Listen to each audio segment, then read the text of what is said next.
Apa bedanya obat generik dan obat bermerek? Isinya sama, tapi kenapa banyak orang yang bilang yang ini lebih ampuh, lebih cepat kerjanya? Ini bukan placebo loh ya. Baik, sahabat media, sesuai dengan pertanyaan, apakah video yang viral yang membandingkan obat generik dengan obat bermerek dan dibandingkan juga dengan produk kosmetik sejenis skincare dan lain sebagainya memiliki landasan hukum atau tidak? Kalau saya amati, video itu tidak memiliki tujuan edukasi netral, tetapi lebih bersifat memiliki satu motivasi untuk promosi penjualan produk. Sekalipun di dalam video itu sempat menyebutkan kata tidak bertujuan placebo. Namun video itu dimungkinkan dapat menimbulkan spekulasi atas pemahaman kualitas obat generik dan dikhawatirkan akan melahirkan asumsi multi interpretasi yang liar dikarenakan pemerannya melihatkan contoh produk ya mulai dari video awal sampai video akhir. Seharusnya kalau membuat video edukasi dan promosi, pembandingnya itu harus apple to apple atau pembanding yang fokus dengan produk sejenis. Obat generik ini kan memiliki standar kualitas kesehatan. Sebagai bukti negara peduli kepada masyarakat.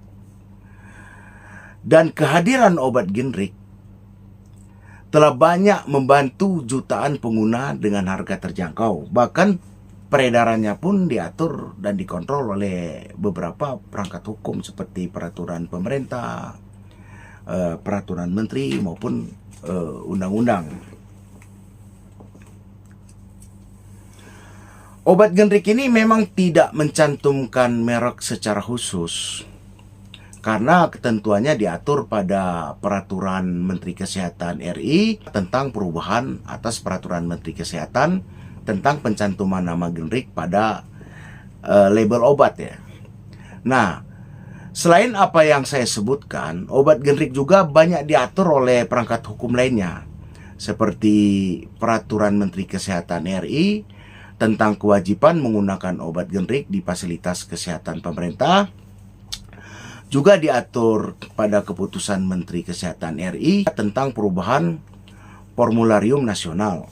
Juga diatur pula pada Undang-Undang Nomor 17 Tahun 2023 tentang kesehatan, termasuk Peraturan Menteri Kesehatan RI Nomor 72 Tahun 2016 tentang standar pelayanan kefarmasian di rumah sakit. Termasuk ada lagi peraturan perubahan penggolongan, pembatasan dan kategori obat.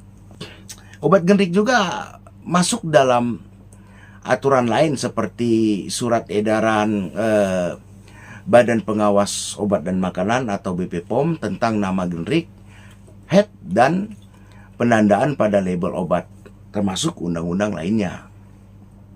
Ingat ya, setiap profesi layanan publik yang diatur oleh peraturan perundang-undangan memiliki konsekuensi etika profesi yang mengikat dan terikat, serta wajib menjadi pedoman profesi.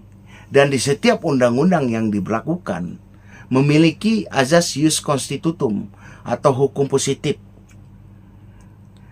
Seharusnya sebelum membuat konten publik ya yang berhubungan dengan hak publik seperti contoh obat generik, sebaiknya dikaji dulu. Maksudnya dianalisa hukumnya supaya tidak terjadi kontraproduktif. Walaupun itu tujuannya baik ya. Begitu saja dari saya. Terima kasih.